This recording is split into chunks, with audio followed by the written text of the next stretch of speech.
New at 6, electric scooters, well, they're an easy and quick way to get around, but during the pandemic, we saw a drop in ridership. As the city moves into the future, there are plans for more mobility options, but where do e-scooters stand? WCNC Charlotte's Lexi Wilson takes a look. Since e-scooters launched in Charlotte in 2018, users have traveled over 5 million miles. But during the pandemic, there was a big drop in ridership. There's been a little bit of recovery, but not to those pre-pandemic levels. There are several ways to get around the Queen City.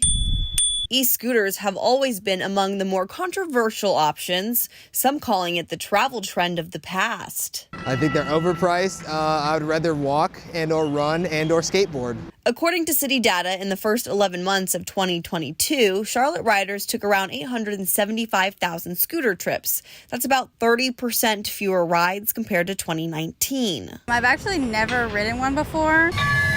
Charlotte has big plans to make the city more accessible. The strategic mobility plan laying out the groundwork with the ambitious goal of cutting in half the number of trips made by car over the next 17 years.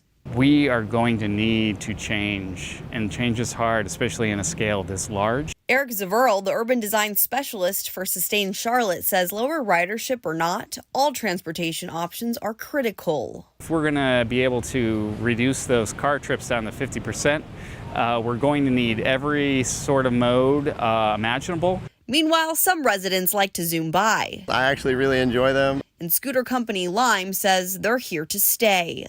We have a vision to be in Charlotte for the long haul. I did reach out to the city of Charlotte for an interview to discuss the future of e-scooters, but wasn't given anybody to talk to. But today, speaking with community members, it really was a mixed bag on the usage.